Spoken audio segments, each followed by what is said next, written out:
Buenos días, iglesia. A veces es, al menos para mí, un poco incómodo hablar sobre aniversarios y cosas así, porque me cuesta un poco no darle demasiada importancia a días como este, porque una cosa, creo, miro lo que el Señor ha hecho y personalmente no disfruto, ni me gusta vivir de victorias pasadas. Miro el día de hoy y los veo a todos ustedes aquí y veo lo que el Señor ha hecho en sus vidas. Y eso es lo que alimenta, al menos mi motivación es lo que el Señor está haciendo en tu vida hoy. Me siento agradecido de que el Señor nos haya traído hasta este punto. Sí, pero creo que es bueno cerrar el capítulo y luego seguir adelante. Dentro del mensaje que voy a dar esta mañana, incluso hay eso en el mensaje, reflexionando sobre cómo deberíamos pensar acerca de nuestras propias vidas, la vida de nuestra iglesia y todas esas cosas. Recientemente, quizás hace un par de meses, tuve una conversación con alguien y fue un poco confrontacional. Y esta persona había dicho algo muy ofensivo sobre nuestra iglesia, nuestra comunidad aquí. Y es la razón por la que estaba teniendo la conversación con ellos, porque quería corregirlos y decirles que no deberían estar haciendo eso. La calumnia y el chisme no son cosas piadosas, es un pecado que Dios odia. Y cuando dije estas cosas, dije, bueno, ¿sabes lo que dijiste? Dijiste esto sobre mi iglesia. Y fui corregido inmediatamente. Dijeron, bueno, no es tu iglesia. Y la verdad es que es cierto, ¿verdad? Que es cierto, no es mi iglesia. Jesús THB no es mi iglesia. He dicho esto múltiples veces desde este púlpito aquí. Me has oído decirlo, que esta es la iglesia de Cristo. Yo soy su siervo, soy su subpastor, bajo el gran pastor, Amji, el gran Mesías, el Salvador de la iglesia. Él no tiene múltiples salvadores, él no tiene cosalvadores. Y dije, sabes, tienes razón, no es mi iglesia, pero en cierto sentido es mi iglesia. Como el pastor de esta iglesia aquí, también soy un miembro aquí, al igual que tú. Estoy bajo la misma autoridad de las Escrituras que todos los demás aquí. Así que me alegra decir que esta es mi iglesia y tener un sentido de orgullo al decir, sí, esta es mi iglesia. No tengo que disculparme por ello. Y podría ser celoso, como Dios es celoso por su iglesia. Y cuando se peca contra la iglesia, podría ser celoso hasta el punto de decir, no puedes hacer eso. Esta es la novia de Cristo. Sí, esta es mi iglesia. Y es tu iglesia. Y juntos somos. Cada metáfora que se da en las Escrituras, eres una familia, eres el cuerpo. Y nos reunimos y venimos a adorar. Esta es nuestra razón para reunirnos.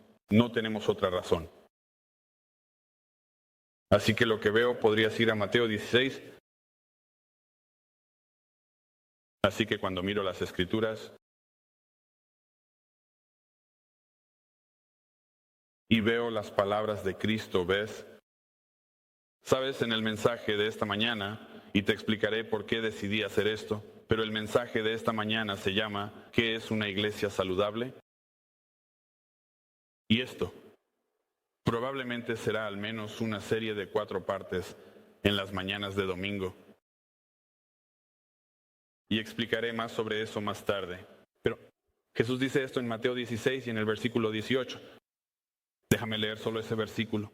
No vamos a quedarnos allí. Pero este es nuestro punto de partida. Recuerda, él tiene esta conversación con sus discípulos. Tienes la confesión de Pedro, ¿verdad? Tú eres el Cristo, el Hijo del Dios viviente, versículo 16. Y saltamos al versículo 18 y dice esto. Dice, también te digo a ti, Pedro, sobre esta roca edificaré mi iglesia, y las puertas del Hades no la vencerán.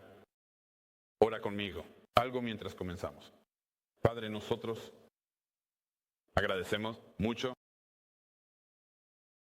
que no nos has dejado a nosotros mismos. No nos has dejado ni siquiera para construir tu iglesia, sino que nos has declarado claramente y demostrado qué es la iglesia. Y nosotros, gracias porque tú eres quien está construyendo tu iglesia. Y todo el mal en este mundo, todos los ataques del diablo y los demonios, no pueden prevalecer contra ella. Esta es tu promesa. Y a eso decimos, gracias y amén. Así que incluso esta mañana oro ahora que nuestra confesión sea la misma. Tú eres el Cristo, el Hijo del Dios viviente. Y esta es tu iglesia. En el nombre de Cristo oramos amén. Sabemos que esto es cierto, ¿verdad? Que Dios, Cristo mismo, dice que va a construir esta iglesia. Y ha estado construyendo su iglesia. La ha estado construyendo fiel y gloriosamente. Pero al acercarnos a hoy, nuestro segundo aniversario, es bueno para nosotros hacer una pausa y hacernos preguntas honestas. Cosas como el título de este sermón, ¿qué es una iglesia saludable? Y naturalmente preguntarnos, ¿somos una iglesia saludable? No es suficiente preguntar a veces lo que considero una pregunta deshonesta, como o este tipo de pregunta que has visto y surgió durante el COVID, ¿verdad? La gente decía, ya sabes, bueno, ¿qué es la iglesia? ¿O qué es una iglesia? Y digo que es deshonesta porque ¿qué estaba haciendo la mayoría de la gente? No se estaban reuniendo. No estaban haciendo eso. Hacen esta pregunta con malas intenciones. ¿Buscando hacer qué? Buscando separarse de la iglesia. Diciendo cosas como, ¿por qué yo soy la iglesia? Y no están equivocados, ¿verdad? No están equivocados. Pero dicen, bueno, yo soy la iglesia y entonces no necesito un edificio. No necesito liderazgo. No necesito los medios de gracia que Dios ha dado para que yo crezca. No necesito al pueblo de Dios, la comunión de la reunión del pueblo de Dios. No necesito todas estas cosas. Sabes, yo llamo a esos cristianos los cristianos de YouTube, ¿verdad? Los ves en Starbucks con su laptop un domingo por la mañana, completamente solos, con sus lates de soya. ¿Y qué hacen? Transmiten en vivo su vida cristiana. No lo entiendo.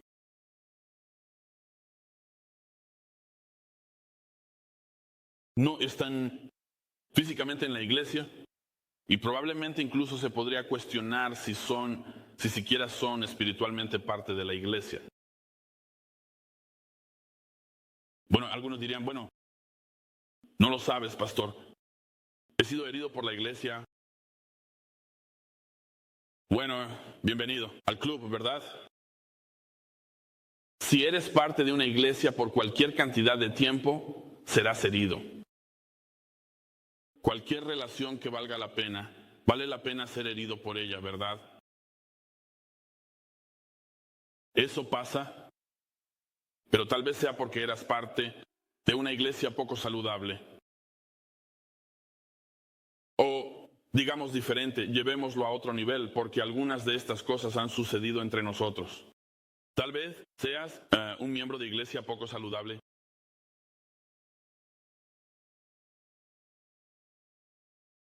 Examinar nuestra iglesia y examinarnos a nosotros mismos será útil. Y creo que es la voluntad de Dios para nosotros.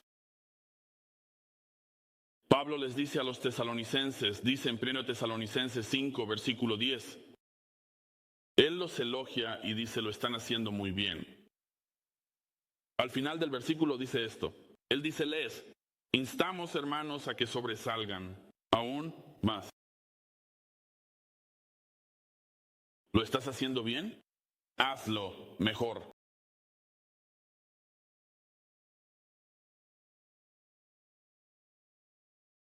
Sabes, estábamos hablando de esto recientemente en mi casa y algunas personas dicen, bueno, ¿cómo sabes si te estás quemando en la iglesia? Cuando esa pregunta me parece extraña de nuevo, porque vamos a trabajar 5 o 6 días a la semana, ¿verdad? Y te llaman a servir aquí en la iglesia 4 veces al mes. No todo el día. Agotamiento. Esto me recuerda a, si nunca has oído hablar de estos hombres, pero me recuerda a este grupo de personas, lo siento. Durante la Reforma Francesa, durante los siglos XV y XVI, había este grupo de cristianos protestantes reformados. Durante, como dije, la Reforma Francesa, los hugonotes. Y este grupo de creyentes creció y crecieron y plantaron hasta 3,000 iglesias en el transcurso de 7 años. 3,000 iglesias. Pronto, la monarquía católica francesa se dio cuenta y dijeron, ¿saben qué? Necesitamos destruir esto, necesitamos aplastar este movimiento. No pueden adorar, como les plazca. Entonces, ¿qué hicieron? Crearon edictos que siguieron con encarcelamientos y eventualmente masacraron para intentar destruir este movimiento. Pueblos enteros fueron torturados para que profesaran lealtad a la iglesia del Estado. Se llevaron a los niños de sus familias para ser criados en escuelas que los adoctrinarían en la iglesia del Estado. Familias enteras ejecutadas. Y entonces, ¿qué hicieron estas personas? Y la razón por la que menciono esto, déjenme decirles por qué lo menciono. Porque estamos tan cómodos que olvidamos. ¿Por qué nos reunimos? Los hugonotes sabían por qué se reunían. Murieron por esta reunión. Hubo momentos en que preparaban púlpitos modulares y portátiles que podían desmontar y hacer que parecieran una cesta de pan. Luego los volvían a armar porque no podían ser vistos adorando. ¿Pero qué hicieron? ¿Qué seguían haciendo? Seguían reuniéndose y adorando en secreto. Así que el punto que intento hacer es que eso es lo que hicieron. Y dentro de este sermón quiero que entiendan algo. De lo que voy a hablar es de lo que hicieron los hugonotes. ¿Quiénes eran? Y en cierto sentido, ¿quiénes somos nosotros? Y para responder a la pregunta, ¿cómo podemos ser una iglesia saludable? Así que esta mañana les voy a contar el plan de hacia dónde vamos. Los puntos de hacia dónde vamos, y no sé, tal vez incluso añada más. Esto puede convertirse en una serie de 6 partes, pero esta mañana les voy a dar 2 de nuestros puntos. Les voy a dar todos ahora. El número 1 es la predicación bíblica. El segundo punto es la proclamación del Evangelio. El tercer punto es la dependencia en la oración. Número 4, la comunión llena del Espíritu. Y número 5, crecimiento piadoso.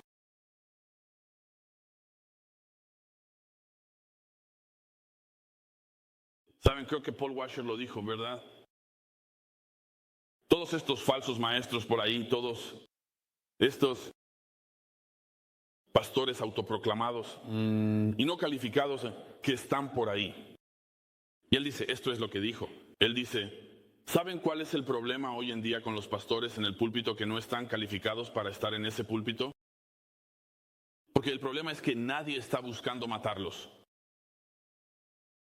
Si estuvieran siendo perseguidos como los hugonotes, no les miento, sé que la mayoría de ellos cerrarían los ministerios. Dirían, estoy bien. Ya los he esquilmado lo suficiente con todos sus fondos. Creo que me voy a retirar.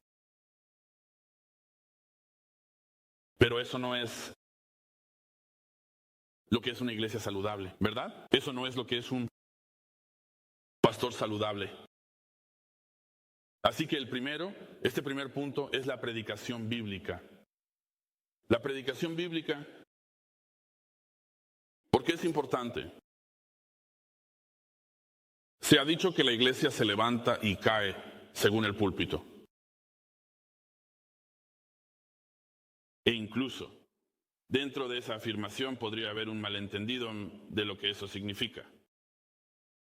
¿Significa estilo? ¿Significa carisma? ¿Significa una relevancia cultural? ¿Que él sabe todo sobre la cultura y te va a hablar sobre el Super Bowl?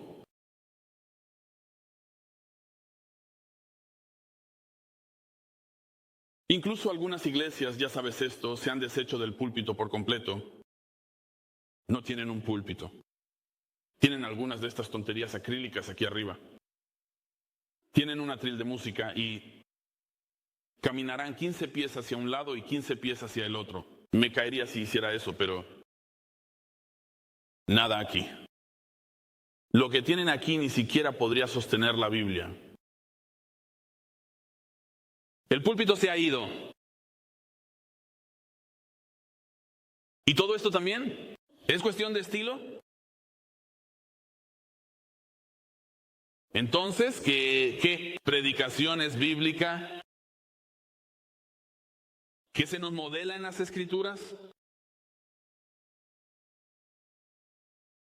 Argumentaría esta mañana que el único tipo de predicación prescrito y el tipo modelo de predicación en las Escrituras es la predicación expositiva. Y esa predicación, les diré esto, no es popular.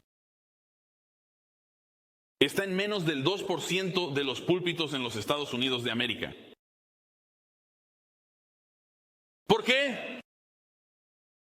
¿Porque es difícil? Sí, es difícil. ¿Porque encontrar el verdadero significado es complicado? Sí, lo es.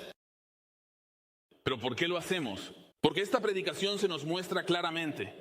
Claramente. ¿Desde cuándo? Moisés abrió el libro de Deuteronomio, lo leyó al pueblo y luego explicó la intención del autor. Explicó lo que el autor intentaba transmitirles, que era Dios. Esto es lo que hizo Moisés. Jesús hizo lo mismo. Tú ves esto. Él se comunica con los fariseos, ya sabes, y ellos malinterpretarían las Escrituras. De hecho, incluso las distorsionarían. ¿Recuerdas esto? Él lo dice cuando les está enseñando incluso sobre el matrimonio y el divorcio. En Mateo 19 ellos buscaban distorsionar todo ese aspecto y estaban tratando de enfrentar a Jesús contra Moisés. Y luego Jesús dice algo en el versículo 8, dice en Mateo 19, versículo 8, él dice, desde el principio esto no ha sido así. Significando esto, lo próximo que voy a decirles, dice, se basará en lo que Él, Dios en la carne, dice que era la intención de las Escrituras reales. Él Dice, no, ustedes han distorsionado estas cosas que voy a emplear un aprendizaje expositivo para ustedes. Él siempre reveló el verdadero significado del Antiguo Testamento. Siempre. ¿Quién más hizo esto? Pedro en Hechos 2. ¿Qué hizo él? Él hacía una declaración y luego te llevaba a las Escrituras para probar el punto. Hacer una declaración, llevarte a las Escrituras para probar el punto. ¿Fue solo Pedro? No. Esteban, en Hechos capítulo 7. Diríamos su primer y su último sermón. Él presenta el caso para la cruz y luego es asesinado por ello. ¿Quién más hizo esto? Felipe en Hechos capítulo 8. ¿Recuerdas el encuentro con el eunuco etíope? ¿Sabes el sermón sobre donde comenzó corriendo? Ya sabes, está corriendo al lado del carro. Él dice, ¿sabes lo que estás leyendo? Él dice, no lo sé. Déjame darte una comprensión expositiva. Lo lleva y le explica todas esas cosas. ¿Qué pasa cuando Jesús resucitó? Recuerda, se encuentra con los 2 discípulos y están hablando, están desanimados. Están diciendo, hombre, no puedo creer esto, está muerto. ¿Y qué hace él? Les abre las Escrituras. Y desde los profetas, en el Antiguo Testamento, los lleva a través de todo. Exposición. Incluso Pablo, podríamos argumentar esto, que cada carta que escribió fue un argumento expositivo.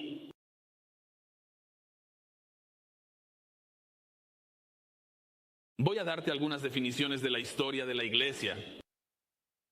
¿Qué dijeron otros eclesiásticos, otros pastores sobre estas cosas? Primero voy a compartir contigo lo que dijo Juan Calvino sobre la predicación expositiva. Él dice esto, y cito, la predicación es la exposición pública de France de las Escrituras por el hombre enviado por Dios, en la cual Dios mismo está presente en juicio y en gracia. ¿Ves eso? Él está diciendo que esta predicación expositiva es, al final de esto, es como si fuera el consejo completo de Dios. J.L. Packard, él dice esto, y cito, un sermón es la proclamación de la palabra de Dios solo, si el texto de la palabra es expuesto y predicado con precisión. Así que, en el sentido más estricto del término, la predicación auténtica es la predicación expositiva. Y dado que el pastor calificado bíblicamente,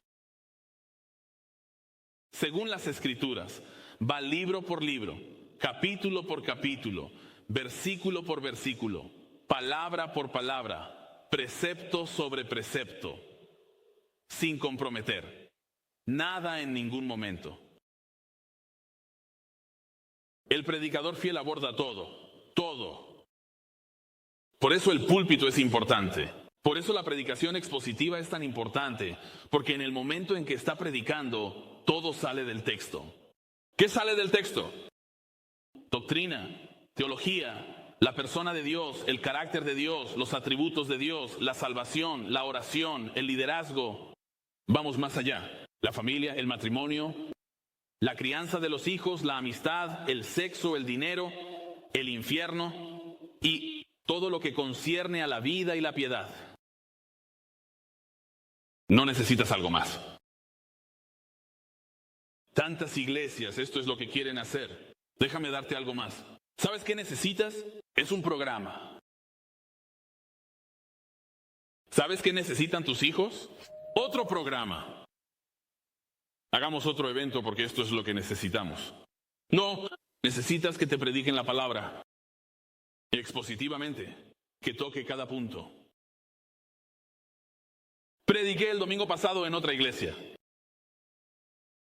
Y el pastor que me invitó a predicar por él, porque estaba muy enfermo, me dijo, él es como, ¿sabes? El sermón que diste fue providencial, porque dice, vengo de una iglesia que él entregó a otros hombres que se saltaban ciertos pasajes. Él dice, ¿sabes qué? Y muy particularmente dice, se saltaron Romanos 9. ¿Y sabes en qué pasaje caí en esa iglesia ese domingo? Romanos 9. Y él dijo, ese es el problema con los predicadores de hoy. Están dispuestos a comprometerse, están dispuestos a pasar por alto, saltarse pasajes que no son convenientes. Y la iglesia sufre. La iglesia sufre. Pablo le dice esto a Timoteo. Mira, 2 Timoteo capítulo 4.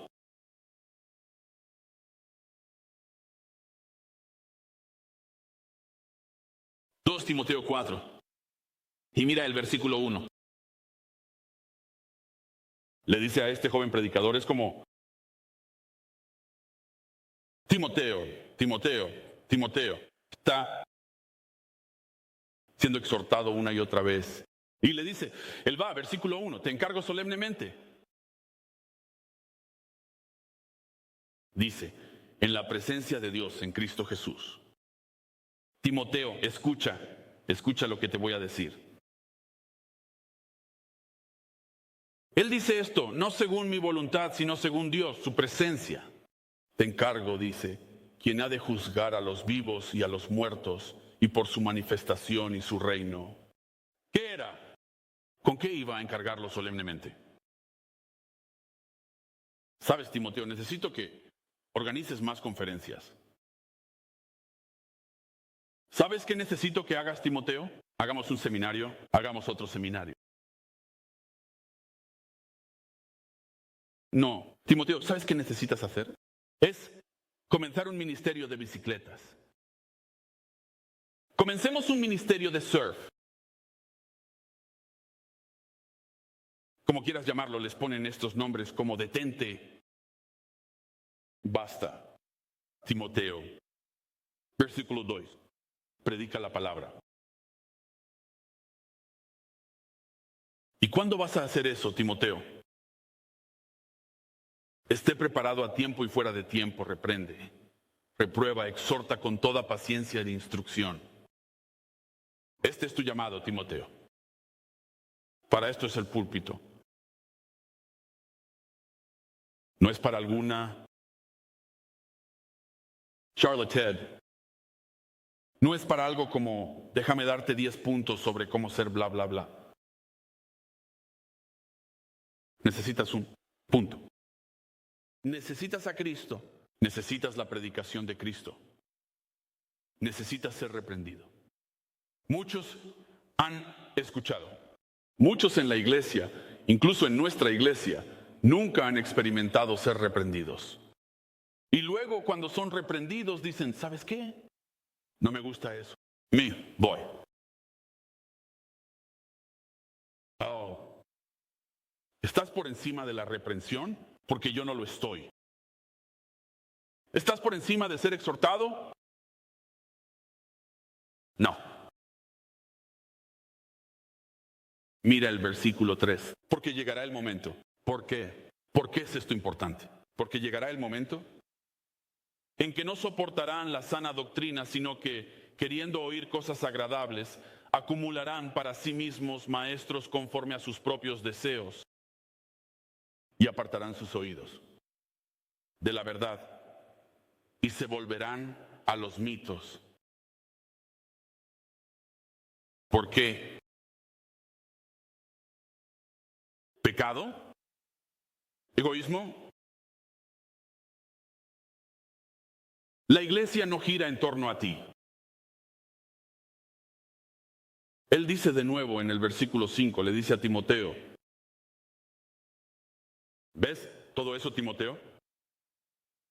Pero tú, Timoteo, Sé sobrio en todas las cosas, soporta las dificultades, haz el trabajo de evangelista, cumple tu ministerio.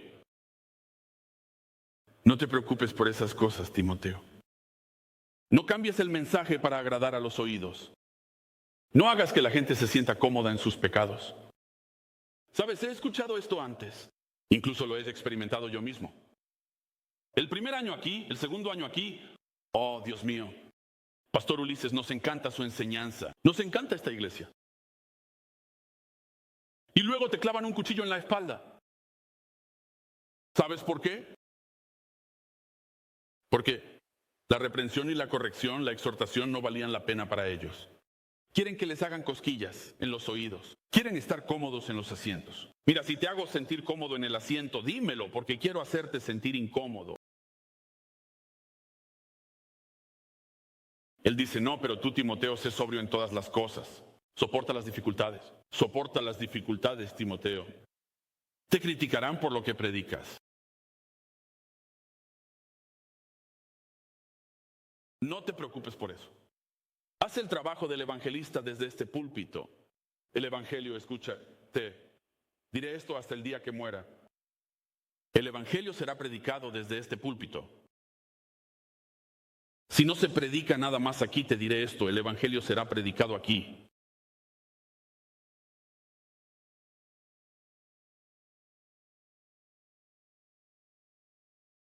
Solo en la siguiente página, versículo 9.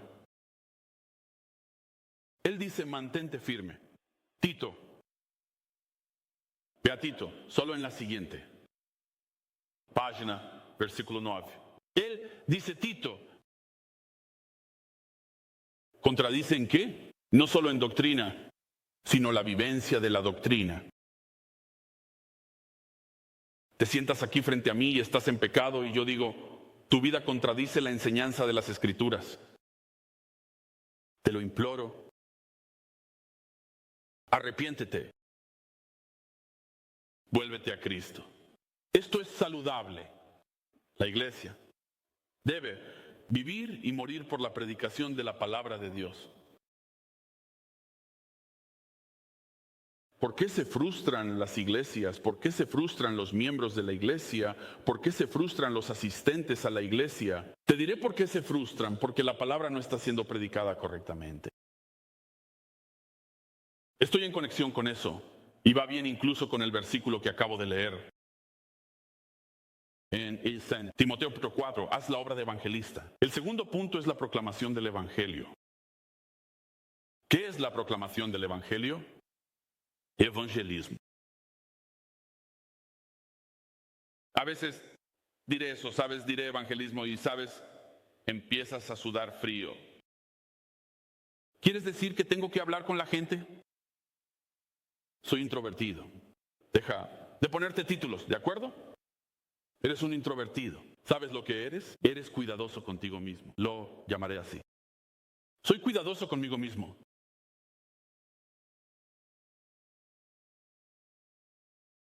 Pero ¿qué nos ha dado el Señor? ¿Qué le ha dado el Señor a la iglesia? Como medio para salvar a los pecadores. El evangelio. No es otra cosa. No es como tus opiniones políticas. Podrías convencer a alguien de que el aborto está mal. Podrías convencerlos de que cualquiera que sea tu opinión política, pero ¿cuál es el punto? Pero dejamos de lado el evangelio y pensamos que es algo menor. Hay tantas iglesias que han caído en el camino hacia la política. Predicando política desde el púlpito. Predica el evangelio. Predica cómo los pecadores pueden ser salvados. Escucha, una iglesia saludable evangeliza a los perdidos. ¿Ese es su extremo? Una iglesia saludable evangeliza a los perdidos. Toman la directiva de Cristo mismo. Pasemos a Mateo 28. Toman la directiva de Cristo y el mandato de Cristo. Muy, en serio. Lo ven y dicen, bueno, está bien. ¿Es esto una sugerencia? No lo creo. Algunas de las últimas palabras que Jesús dice antes de irse, y las últimas palabras suelen ser muy importantes, ¿no es así? Así que él dice esto en el versículo 18. Y Jesús se acercó y les habló diciendo, toda autoridad me ha sido dada en el cielo y en la tierra. Eso debería hacer que la iglesia sea como hombre. Oh, estoy emocionado. Porque mi Mesías dijo que toda autoridad le pertenece a él. No solo en el cielo, sino aquí también. ¿Autoridad en qué? ¿Autoridad en qué? Mira lo que está a punto de decir, versículo 19. Id pues y haced discípulos de todas las naciones. Esa es la autoridad que él tiene. La autoridad que él tiene es para enviarte y él salvaría naciones. ¿Sabes? He dicho esto antes. ¿Por qué evangelizamos? Una de mis motivaciones de por qué evangelizo es porque Dios ha garantizado los resultados. He garantizado resultados soberanos de que si proclamas el evangelio indiscriminadamente por todas partes, Dios dice, reuniré a mis ovejas, Juan 6, Juan 10. Resultados garantizados. Así que Jesús deja a sus discípulos con este gran mandamiento, id. Escucha, un creyente que afirma haber sido transformado por el evangelio, debe ser uno que también predique el evangelio. O tal vez no lo crees.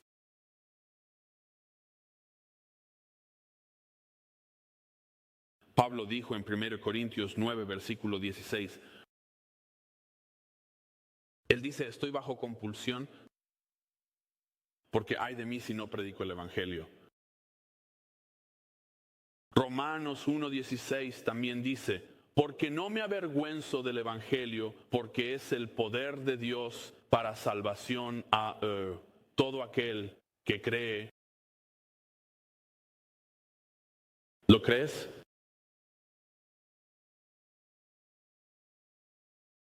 Muchas veces algunos miembros aquí han venido a mí después del servicio y me han dicho cosas como, bueno, ¿sabes qué? Traje a tal persona. Me lo dicen ya sea antes del servicio o después del servicio. Y dicen cosas como traje a tal persona y escucharon el evangelio y oran para que consideren lo que dijiste. ¿Sabes lo que les digo? No, no ha terminado. Tu ministerio acaba de comenzar. Tu ministerio acaba de comenzar. Ahora tienes la oportunidad de continuar la conversación. En este momento estás recibiendo un monólogo. Cuando salgas de aquí con esa persona después de escuchar el evangelio, debe convertirse en un diálogo. Efesios 4:12 dice esto. Dice que estoy aquí desde este púlpito, equipándote para hacer la obra del ministerio. Eres ministros. ¿Ministros de qué? De la reconciliación. Los ministros de la reconciliación para que los pecadores sean reconciliados con Dios a través de ti, a través de tu predicación. ¿Cómo se hace esto? Romanos 10:14 dice exactamente cómo se hace esto. Romanos 10:14, quiero que veas esto por ti mismo, de hecho, para que puedas con tus propios ojos. Romanos 10, versículo 14. Hay múltiples preguntas en curso. Y hazte la misma pregunta, ¿de acuerdo? Esta es mi manera de hacerte la misma pregunta. ¿Cómo invocarán a aquel, a Jesús en quien no han creído? ¿Cómo lo invocarán si no les hablas de Él? La respuesta es no lo harán. ¿Cómo creerán en aquel de quien no han oído? ¿Cómo oirán sin un predicador? No lo harán. No lo harán. Escucha, yo no vivo en tu mundo. No interactúo con las mismas personas. Tú debes ser quien abra la boca y diga, ellos oirán sobre Jesús de mí. ¿Sabes? Está esa pregunta. Dicen, bueno, ¿qué pasa con la soberanía de Dios? Esto no va en contra de la soberanía de Dios. Ustedes son los agentes soberanos de Dios para el Evangelio. Es como la pregunta, es como, bueno, ¿se salvará tu vecino de enfrente si no le predicas el Evangelio? Y la gente dice, tratando de evitar el deseo de evangelizar, dicen, bueno, si él es elegido, entonces Dios lo salvará. Respuesta incorrecta. No, tu vecino no se salvará si no cruzas la calle y le predicas el Evangelio. No lo hará. De nuevo, ¿qué estamos diciendo? ¿Qué estamos comunicando? Cuando no compartimos el Evangelio, Él está usando este medio soberano de dar la gracia de Dios a los pecadores mediante tu proclamación, simplemente explicando la comprensión sencilla del Evangelio. Juan 3:3, debes nacer de nuevo. Ahora mismo estás muerto en pecados. Nacido en pecado, oveja en iniquidad. ¿Pero qué? Pero Dios amó tanto al mundo que dio a su único Hijo engendrado para que todo aquel que cree no perezca, sino que tenga, es tuyo, tenga vida eterna. ¿Sabes? Hay algunos teólogos por ahí que, bueno, citemos entre comillas teólogos que han propuesto estas diferentes perspectivas sobre la palabra de Dios. Y dicen cosas como esta. Bueno, ya sabes, la palabra de Dios no explica cómo alguien podría ser salvo. No entiendo ese pensamiento. Dicen cosas como, bueno, la palabra de Dios no te dice qué es el Evangelio. Creo que eso es a veces una excusa para que la gente no comparta el Evangelio o lo distorsione lo suficiente como para que parezca que son altamente intelectuales. Pero la palabra de Dios misma reprenderá ese entendimiento. Pablo dice esto, 1 Corintios 15. Vayan allí conmigo. 1 Corintios 15 en los primeros 4 versículos. Mientras van allí, voy a leer el versículo 1. Dice, ahora se os hace saber, hermanos. Ahí vamos, como si no supiéramos qué es el Evangelio. Bueno, está bien. Él dice, aquí vamos. El Evangelio. ¿Qué os está haciendo saber, hermanos? El Evangelio que os predico, que también recibís y en el cual también os mantenéis, por el cual también sois salvos, si retenéis la palabra que os predico, a menos que hayáis creído en vano. Pruébate a ti mismo. Versículo 3. Porque os entregué en primer lugar lo que también recibí. ¿Cuál es esta primera importancia? ¿Cuál es la comprensión de primer nivel de lo que necesitan saber? Que Cristo murió por nuestros pecados conforme a las Escrituras y fue sepultado y resucitó al tercer día conforme a las Escrituras. Este es el Evangelio. ¿Sabes lo que no es el Evangelio? El Evangelio no es un pensamiento ilusorio. El Evangelio no es un camino hacia Dios entre muchos caminos. El Evangelio no es un modelo para vivir correctamente. El Evangelio no es Jesús como una especie de gurú. Y deja que esto resuene un poco. El Evangelio no es tu testimonio. Nadie en la historia de toda la iglesia ha sido salvado por tu testimonio. Si tu testimonio está lleno de escrituras y el Evangelio, sí, la gente se salva por el Evangelio. ¿Sabes qué más no es? no es cumplir la ley. El Evangelio no es cumplir la ley. Tampoco es algo hereditario dentro de tu familia, como mi abuelo y mi papá eran cristianos. Y ya sabes, siempre fuimos así. Nací cristiano. No, no lo fuiste. Si naciste cristiano, debes nacer de nuevo. No es confiar en una oración que dijiste una vez. No es confiar en tu bautismo. No es la cantidad de lectura de la Biblia que haces, la cantidad de oración que haces. No es la autojusticia. No es ninguna de esas cosas. Y escucha, muchas iglesias poco saludables están llenas de esas ideas. Todo eso que acabo de decir están llenas de esas ideas. Así que lo que tienen es gente no salva. Primero, pastores no regenerados. Y luego tienen feligreses no regenerados. ¿Por qué? Porque predican un evangelio falso. No, el evangelio obviamente comienza con las malas noticias. Las malas noticias son estas. Dios es santo. Eso debería preocuparte un poco.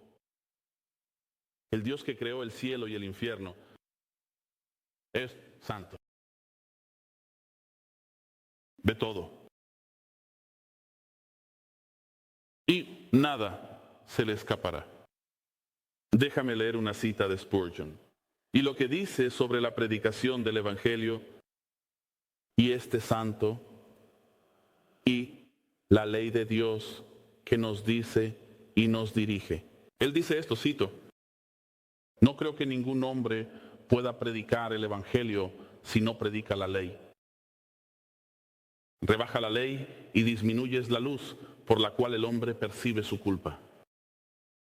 Esto es una pérdida seria para el pecador, más que una ganancia, porque reduce la probabilidad de su convicción y conversión. Digo, has desviado el evangelio o lo has quitado del evangelio de su poder cuando has dejado de lado la ley. Tienes quitado de él al maestro. Es decir, para llevar a los hombres a Cristo. Nunca aceptarán la gracia hasta que tiemblen ante la justa y santa ley de Dios. Por lo tanto, la ley cumple un propósito muy necesario y no debe ser removida de su lugar. La ley corta en el núcleo del mal, revela el asiento del mal y nos informa que el leproso yace, muerto dentro. Deben ser muertos por la ley antes de que puedan ser vivificados por el Evangelio. Romanos 3:23, todos han pecado. Juan 8:24, morirán en sus pecados a menos que crean, dice Jesús. Romanos 6:23, la paga del pecado es muerte, pero el don gratuito de Dios, la vida eterna en Cristo Jesús nuestro Señor. ¿Lo crees?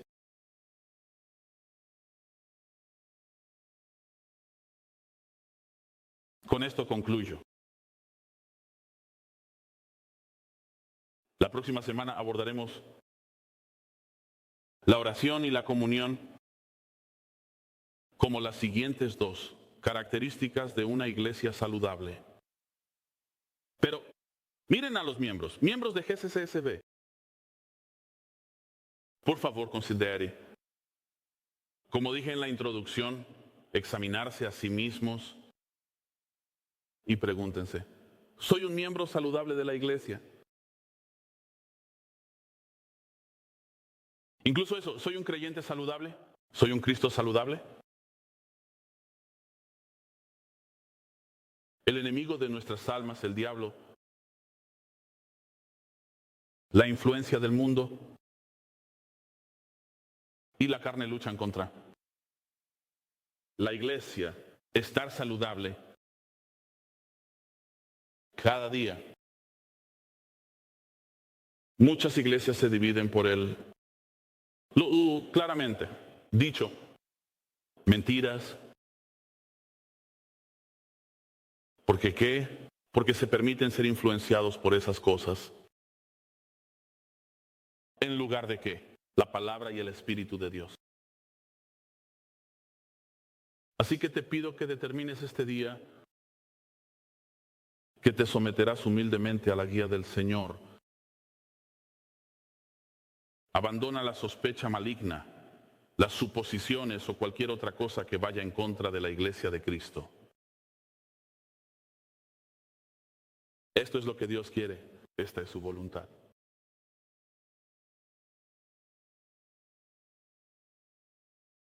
A veces olvidamos que estamos en una batalla, ¿verdad? No bajes la espada.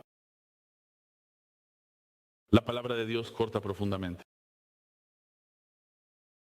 pero elimina aquello que no es necesario. Así que oro para que recibas eso. Y al acercarnos a la mesa del Señor, oro incluso ahora para que preparemos nuestros corazones. La palabra de Dios misma dice en 1 Corintios 11 que si vas a acercarte a la mesa del Señor, debes examinarte a ti mismo. Examínate a ti mismo. ¿Por qué? Porque al comer de manera indigna, traes juicio sobre ti mismo. Así que, si no eres un creyente, esta mañana te invito a venir y rendirte a Cristo. Cristo, el hombre que vivió una vida perfecta, murió una muerte expiatoria y luego resucitó de entre los muertos para perdonarte todos tus pecados, para darte vida en Él, para que experimentes paz y gozo con Dios.